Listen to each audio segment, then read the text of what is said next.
Bom dia. Hoje, dia 28 de março, eu sou Marcos Demarque, economista-chefe da Auris Partners. Aqui ao meu lado, o nosso sócio fundador, Carlos Caval. Tudo bom, Caval? Tranquilo, vamos lá para mais um podcast. Mais um podcast, fechando aí praticamente o primeiro trimestre, né, Caval? Passou muito rápido esses 3 primeiros meses, muita coisa aconteceu. E acho que essa semana tivemos aí eventos que ficaram bastante focados aí em política monetária, né? Principalmente porque tivemos o cupom semana passada. Essa semana tivemos a ata da reunião e também o relatório trimestral de inflação. E também tivemos dados de inflação aí também da prévia de março, né? E nesse sentido, Caval, queria entender um pouco quais foram as suas impressões da ata do Copom, do relatório trimestral de inflação, né, que é um relatório bastante técnico, né, acho que a parte ali das perguntas e respostas dos jornalistas ao presidente Galípolo, ao diretor Diogo, né, acabam sendo até mais interessantes do que o próprio relatório, tendo em vista que na semana passada nosso entendimento da decisão de juros, ainda que de maneira esperada, alta de 100 pontos base, né, nos pareceu ali alguma coisa meio telegrafada no sentido de que o ciclo não vai se estender muito. Você acha que o tom do que a gente teve essa semana foi nessa direção? Então, acho que é muito importante a gente olhar, né, tanto a ata e a comunicação, vamos dizer, oficial do Banco Central, divulgada na terça-feira, né, e depois lê-la, de certa forma, à luz daquilo que foi dito, né, pelos diretores, pelo diretor Diogo e pelo presidente Galípolo, na coletiva do RTI ontem, né. Na terça-feira, houve, entre os economistas, quem tivesse lido, né, a ata com um tom mais duro, né, por conta dela ter mantido a ideia de alta adicional na reunião subsequente, embora de menor magnitude, como era de se esperar, e também pela manutenção do balanço de riscos, né, ainda com o viés inflacionário. Muitos achavam que ela poderia ter caminhado na direção de um balanço mais neutro, né. Não obstante essa leitura possível, inclusive, né, havia indícios com relação às referências ao nível de atividade, às defasagens, né, inerentes à política monetária, que ele pudesse também, né, ir para um caminho de uma alta mais em linha com o consenso, né, do Focus de 15% de Selic, e não além desse nível por conta eventual de uma piora da inflação e tal. E, inclusive, né, tivemos nesse contexto também, né, a divulgação do próprio PCA 15 antes da coletiva do Banco Central, portanto, ontem, né, e depois você pode comentar Sim, sobre claro. isso. A nossa leitura tinha sido um pouco mais na direção, né, da ata dar esse sinal, né, de que o Banco Central poderia estar satisfeito, né, com uma taxa terminal não tão alta, de 15%, talvez até, né, de 14,75%, mantendo-a nesse patamar por um horizonte mais prolongado, se necessário, e não ir além desse patamar.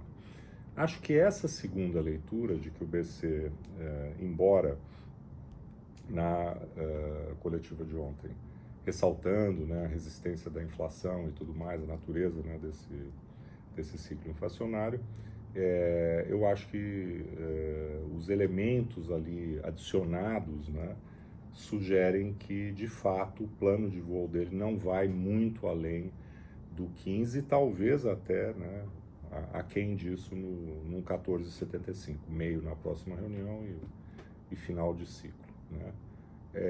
Isso também apareceu, né, quando eles sugeriram, né, que a força do primeiro trimestre, né, e há já elementos aí não totalmente conclusivos, mas na direção de um viés forte do primeiro trimestre, né, e aí, Marcos, depois você adiciona também os comentários com relação aos dados de hoje, né, do mercado de trabalho, né, fevereiro, né, de fevereiro, o BC deu essa interpretação de que é possível, né, que o primeiro trimestre seja, de certa forma, um ponto fora da curva, né?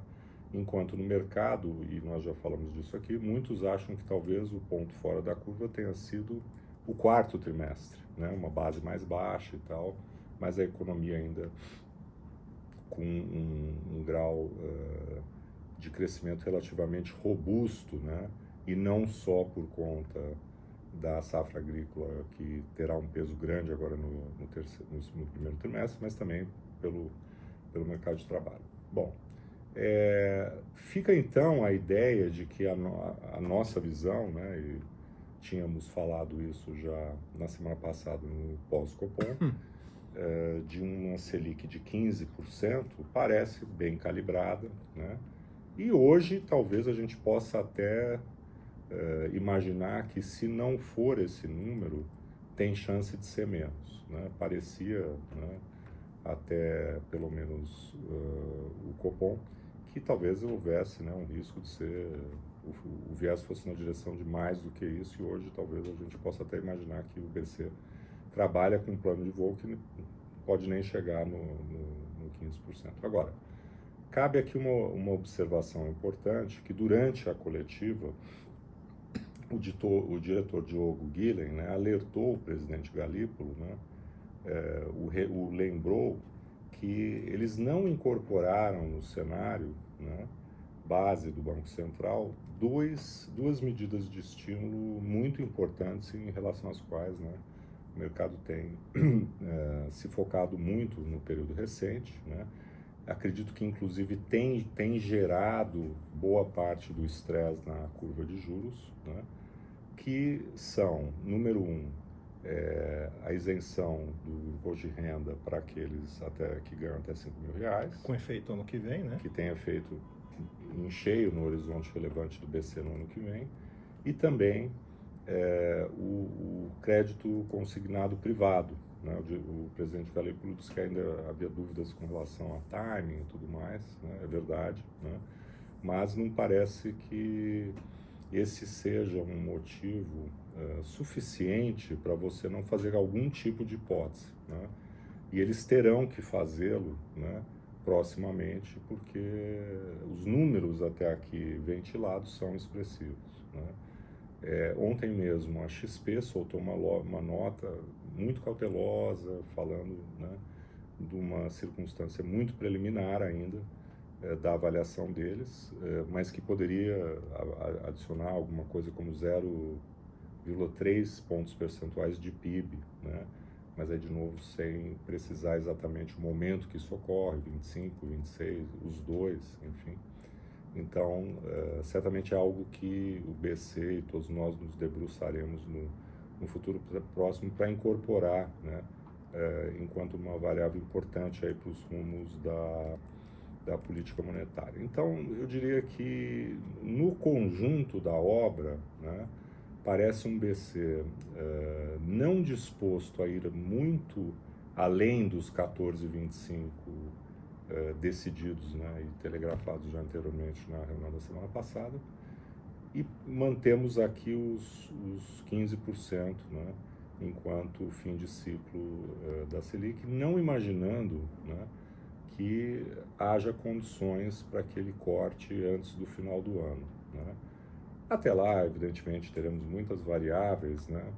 E aí entramos fundamentalmente naquilo que ainda leva muita gente a julgar que o BC não vai poder parar, né, nos 15% ou 14,75%, terá que ir além disso, né, 15,5%, 15,75%. E aí acho que tem dois elementos importantes aí para a gente refletir, aliás, à luz dos dados, né, que tivemos essa semana, tanto a questão, bom, o dado de inflação em si, né, a leitura do IPCA 15, divulgado ontem também, mas o mercado de trabalho como grande força, né, da economia nesse momento e dificultando a desinflação, E também, né, nos beneficiando aí dos dados que saíram de balanço de pagamentos, o que isso pode sugerir como risco futuro do dólar, Sim, né, que importante. está gerando um efeito nesse momento até benéfico, né, a gente viu na própria inflação. Então, vamos olhar então o que a gente tem de mais novo sobre esses temas aí importantes para a política monetária. Eu acho que, começando pela inflação, né, Carol, tivemos ontem a prévia da inflação de março, IPCA 15, ficou um pouco abaixo do esperado, o mercado esperava uma alta de 0,70, na comparação mensal foi 0,64, mas olhe do ponto de vista absoluto, 0,60 de inflação é alto, sob qualquer tipo de perspectiva, né? Se a gente faz isso vezes 12, né, a gente está falando da inflação superior a 7%. Então, continuamos a ter números muito ruins de inflação no geral, embora também qualitativamente, ontem os números acabaram ficando abaixo do esperado, né? As aberturas de médias de núcleos, os serviços subjacentes, destaque especial para a inflação de bens industrializados também, que mostrou uma surpresa baixista interessante, né? Mas o fato é que se a gente olha, por exemplo, as medidas, a média dos núcleos, a inflação acelerou de fevereiro para março de 4,5% para 4,7%. Serviços subjacentes, que é aquela parte mais rígida da inflação, acelerou de 5,9% para 6,2% nos últimos 12 meses. Os industrializados estão em 3,4%, mas estavam em 3,2%. E a alimentação, né, que tem feito muita manchete de jornal, acelerou de 7,2% para 7,4%. Então, embora os números tenham sido um pouco mais benignos do que se imaginava, né, a direção dos principais componentes da inflação no acumulado em 12 meses continua indo para cima, né? E acho que a hora que a gente olha o que a gente teve em dezembro, né, alguns sinais de desaceleração econômica, alguns indicadores, especialmente o mercado de trabalho, mas quando a gente começa a refletir o que a gente viu no primeiro bimestre, né, pelo menos até agora, né, é de uma reaceleração da atividade, mesmo quando a gente desconsidera o setor agro, né, que provavelmente deve ajudar muito com o resultado do primeiro TRI. E digo isso já inclusive baseado no que a gente teve hoje pela manhã, né, que foi o resultado da PNAD, né, a taxa de desemprego aqui no Brasil, que nos nossos cálculos, né, dessazonalizando o número, ficou em 6,4% a taxa de desemprego, é o menor nível aí da série histórica, né, quando a gente faz a nossa dessazonalização aqui. Quando a gente olha a variação da população ocupada, que tinha mostrado um número negativo em janeiro, agora em fevereiro já deu mais de 300 mil pessoas a mais ocupadas na economia, né? Então, a sensação é de que tudo bem, teve alguns sinais de alerta ali no final do ano passado, mas que os dados, o hard data, né, os dados que são imputados no PIB, janeiro a gente já teve um misto de coisas mais positivas do que negativas, e agora os dados do mercado de trabalho também mais positivos. Massa de salários reais, subindo aí por volta de 8%, 7,8% se a gente olhar os últimos 12 meses na métrica que saiu hoje. Então tudo isso, Caval, ainda continua jogando a gente na direção aí de uma economia que está crescendo forte.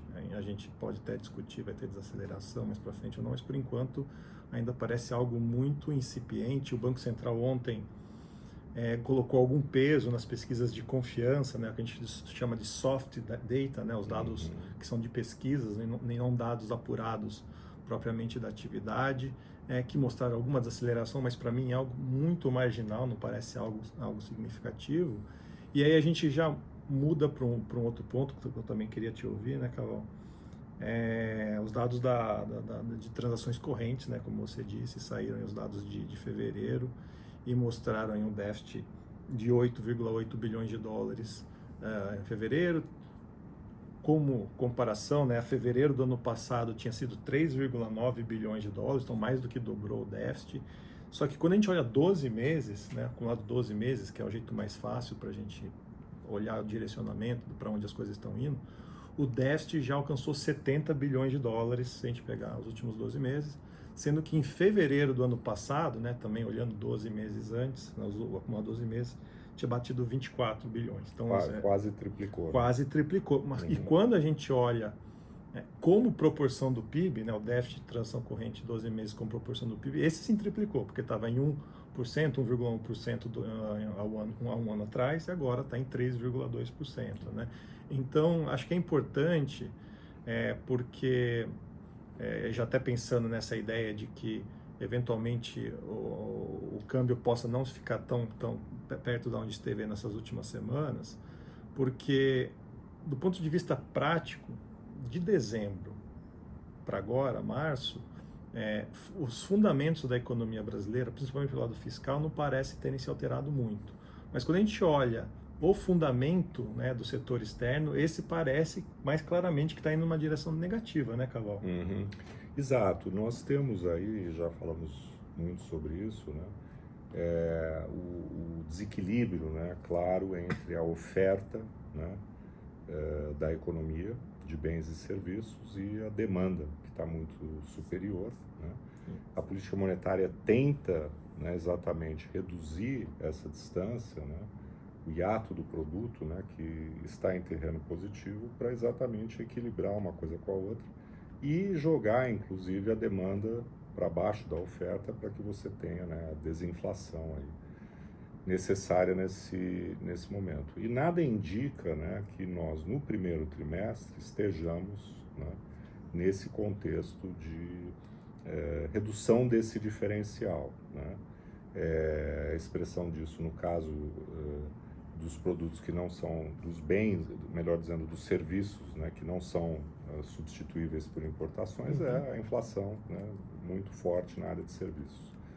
E depois, naquilo que pode ser importado, você acaba tendo uma piora, né, na conta corrente. Esses 70 bilhões que a gente está tendo vem muito, né, da importação, né, de bens, que tem crescido muito, e de alguns serviços, né, que nós temos importado, né, crescentemente, no caso daqueles onde isso é possível, que são os serviços de telecomunicações, de streaming, enfim, exatamente. que nesse caso tem tido, né, por serem, né, bens de consumo tecnológico, um crescimento muito forte aí na balança de serviços do ponto de vista do déficit, né? Então, esse é um ponto, inclusive, interessante, né? O BC, no relatório de inflação ontem, ele estimou, né, que essa distância esteja em 0,8 pontos percentuais de PIB. O hiato, né? O hiato. Isso. Entre a demanda e a oferta, né? E que ele vá chegar num número zero, né? Ele vai ser eliminado aí ao longo até o terceiro trimestre do ano que vem. E tem muitos colegas, né, e instituições aí financeiras, XP, Itaú e outros, que estão falando que esse número é bem maior, é 1,2, 1,4, 1,5, né? Então, esse momento da desinflação está muito mais distante do que o BC supõe dentro da sua modelagem. Não é um número observável, não é fácil, né, de você calcular, mas vamos dizer que hoje em dia existe esse grande debate aí se o BC não estaria adotando uma premissa otimista com relação ao momento, né, em que você vai ter a desinflação da economia, né?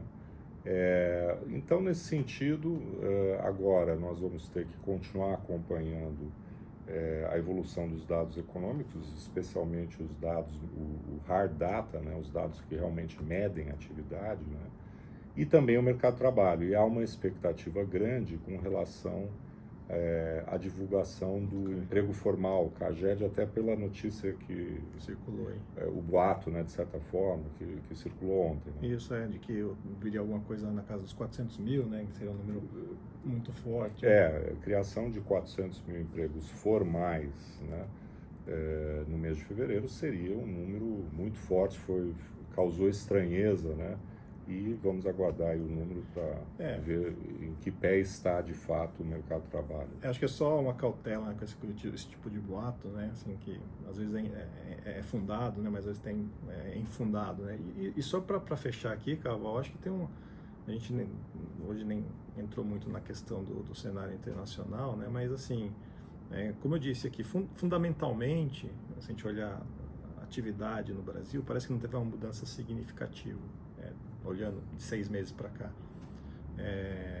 as questões fiscais colocadas, os desafios fiscais colocados estão aí, não mudaram nada, na verdade até se agravaram, né, na medida que a gente tem visto mais ações do governo para tentar estimular a economia. O que mudou e o que a gente tem que ficar muito alerta, não na próxima semana, mas ao longo dos próximos meses, né, é esse cenário externo, né, que parece benigno nesse momento, no sentido em que o dólar é mais fraco, mundialmente falando, né, o dólar está perto dos 5,70, 5,80 aqui no Brasil, mas se a gente olha ao redor do mundo, aconteceu algo muito similar, né? E acho que o dólar, quando ele cai de maneira generalizada pelo mundo, né, ele meio que anestesia um pouco as situações crônicas que os países vivem, né? Acho que a gente pode estar passando por isso. Uhum. Semana que vem teremos, possivelmente ou provavelmente, o presidente Trump anunciando mais detalhes daquilo que será a política tarifária aí para os países, para os produtos, se vai ser generalizado, se vai ser algo mais focado, vai ser muito importante. E a depender daquilo que vier, né, do governo americano, poderá ter mais ou menos impacto nos demais ativos do restante do mundo. Tudo isso para dizer que esse começo de ano mais tranquilo no câmbio, que a gente está tendo aqui, ativos brasileiros até indo numa dinâmica mais favorável, eu colocaria muito na conta da conjuntura global e muito menos na questão dos fatores domésticos. Então, acho que a gente tinha que pensar muito nesse sentido para estar atento aí nas próximas semanas e meses. E, nesse sentido, na semana que vem, o foco volta a ser, né, a economia global, por conta do possível anúncio que você mencionou, e também pelos dados do mercado de trabalho norte-americano, né, que sairão pela sexta de manhã e que comentaremos aqui na semana que vem no próximo podcast. Ficamos por aqui então, agradecendo de novo aí a participação, a presença aí de todas e todos, e um bom fim de semana. Até uma próxima.